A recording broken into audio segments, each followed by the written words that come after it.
السلام علیکم. Welcome to my channel sad novels point. پیا ملن کی آس نویں قسط. آج سیما اپنی بہن کے گھر آئی ہوئی تھی. اس وقت دن کے 12 بج رہے تھے. وہ دونوں لیونگ روم میں بیٹھی تھیں. باجی آپ آج آ رہی ہیں؟ 2 ہفتے ہو گئے ہیں منگنی کو. مجھے تو لگا آپ بھول ہی گئی ہیں. شینا نے میٹھا سا شکوہ کیا تھا. سیما مسکرا دی تھی. بھائی اب میں تم سے نہیں اپنی بہو سے ملنے کے لیے آئی ہوں. دونوں ہنسی تھیں. کہاں ہے میری بہو؟ سیما نے ادھر ادھر دیکھتے ہوئے پوچھا تھا.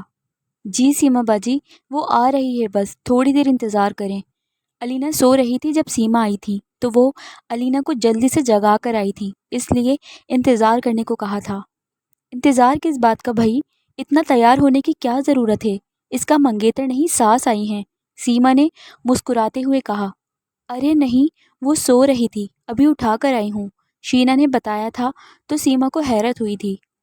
اوف، میری دعا بھی چھٹی کے دن اٹھتے اٹھتے 10 بجا دیتی ہے. زویا کھینچ کر اٹھاتی ہے بستر سے اسے. لیکن شینا اب تم اپنی بیٹی کو ذرا ذمہ دار بناؤ، کل کو سارا گھر اسی نے تو سنبھالنا ہے. سیما مسکراتی ہوئی بولی تھی. ہاں ضرور آپ کا گھر سنبھالے گی، مگر ہماری اکلوتی بیٹی ہے، اس لیے ذرا لاڈ میں رکھا ہوا ہے. سر پر پڑے گی تو خود ہی کرے گی. شینا نے بھی جواب دیا تھا. اب دیکھیں نا، آپ کی دعا بھی تو اکلوتی ہے، آپ اس پر کتنا کوئی بوجھ ڈالتی ہوں گی. شینا نے الٹا سوال کر دیا. ویسے تو وہ ابھی چھوٹی ہے، لیکن زویا کے ساتھ لگی رہتی ہے، اس کے ساتھ کچن میں پورا ہاتھ بٹاتی ہے، اس کے ساتھ رہتی ہے تو سیکھ ہی جائے گی گھرداری. سیما کو شینا کا دعا پر سوال کرنا اچھا نہیں لگا تھا، اس لیے 2 ٹوک انداز میں جواب دیا. ہائے آنٹی. علینا بھی اسی وقت وہاں آئی تھی. سیما اس کی طرف متوجہ ہوئی تھی. سر سے پیر تک اس کا جائزہ لیا. چست پاجامہ اور اوپر شارٹ سلیو لیس قمیض پہنے وہ سامنے کھڑی مسکرا رہی تھی. سلام بیٹا.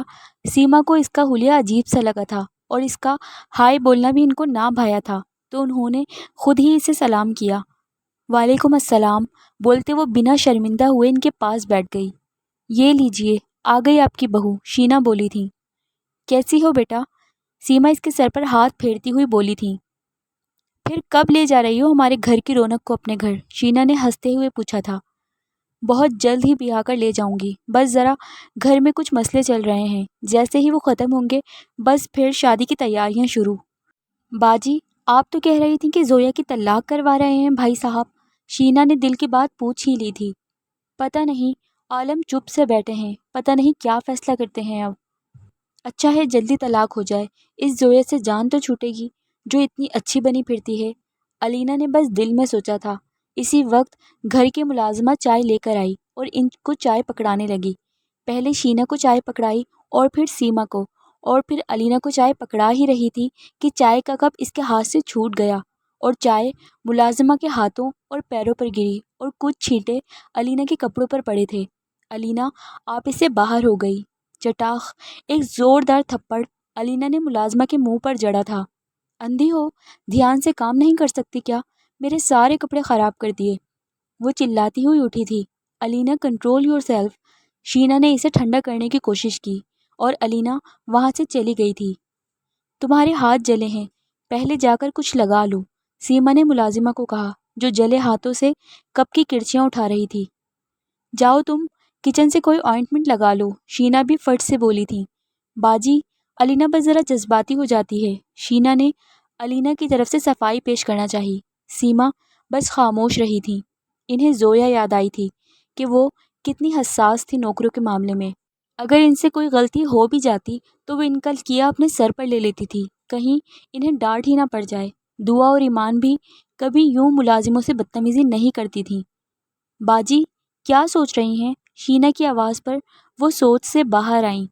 جذباتی تو اس عمر میں ہر کوئی ہوتا ہے، بہتر یہی ہے کہ اسے تمیز سکھاؤ. جی باجی.